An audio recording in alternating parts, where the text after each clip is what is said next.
my husband was born there. Really? Yeah. Really? You guys meet over there? No, but when I met him, he said, so, he said, where are you from? I said, Canada. He said, where in Canada? Now, a lot of guys in my dating experience had said, oh, you're from Canada. I love Canada. Yeah. And Then I'd Vancouver?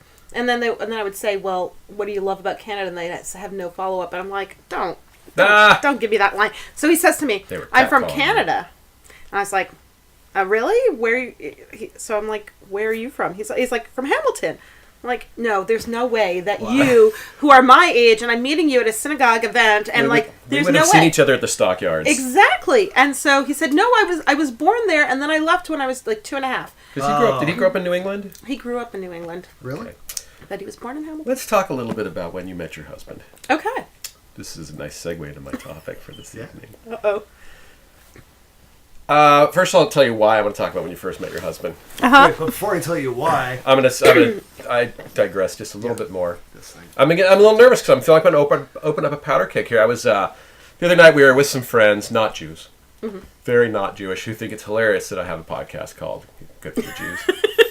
And they said, what are you talking about on Is It Good for the Jews? I said, we're having a guest. And I said, you should talk about circumcision.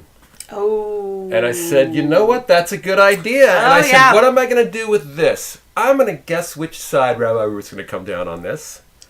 Interestingly enough, I don't know where Eric comes out because he's never faced this question before. Hey, I'm circumcised. What do you And want? as luck would have it, when I was Googling you today, I came across something you wrote in 2012. And let me tell you, when I saw this, I got up out of my chair and I danced around my kitchen. Okay. When Ruth met her husband, the I esteemed don't like where this is going Dr. at David Abush-Magder, they're on their first date. Yeah. They disagreed about one thing. Which is kashrut. No, Israel. No. Nope. No, we Should the women sit next to the men we covered side by kashrut side and or Israel front by- during dinner. Which, oddly enough, is nothing that my wife and I had covered. Yeah, you during our see, first this date. is why probably You're- we didn't end up together. You're That's referring to circumcision, right? I'll get to my that was the thing on the experience. date. that was the thing on the Yes. date, our first date. Yes, and he was on one side, you were on the other. I was. I didn't know there were sides. What are the sides? So, but actually, before we talk about sides and all that stuff, I'd like you to tell that story because I think it's a really interesting, cool story about how you dealt with this issue. He was in favor, she was against. I was against. You asked her to tell the story. I'm just saying that to you so you'll know where we're starting.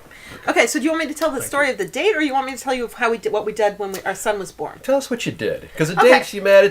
That was lovely. It was unfortunately, I'm not. Maybe I should post a picture of you and your husband online, so my mom will know and she can picture him. Yeah. Why don't you post a picture of circumcision for our? I thought about that, but I'm not going to do exactly it. what Yeah, it is. no, I'm thinking that might be less. Might drive some appetizing. people away. Actually. Yeah, that might drive your listener away. Okay, so Well, she was there when I had mine. I was not there actually when my son had his. Well, so that I'm getting ahead, but so I was not in favor for a few very strong feminist reasons, not the California reasons that I tend to hear when I talk to parents out here, which are about bodies not defiling bodies and not hurting your children. I figure that raising children is going to cause them a certain amount of pain, and this was just one piece of it. the truth? Yeah, and especially if they got so unlucky as to be born to me and David, that's their problem. Could have been worse. It could have been born to me. It's true, but maybe not so. But but basically, look, we knew we were going to mess up, so okay, if we started a little bit off, that'd be fine. But the problem was, I have a feminist objection. But you had how would I put it? Not theological, not traditional, but it was tied into your view of Judaism. It was tied into my view of Judaism. Well, explain what it is. You say feminist objection. Well, because my wife's a feminist and she works in the hospital and she's one who's castrating. Never mind. That's different. I mean, she's holding the kid down, but whatever. Well, I want to hear this. So again, I'm not against circumcision for medical reasons. I think that wasn't concerned. But the problem is that the covenant, the first covenant, is one that only men can take part in, and women can't take part in.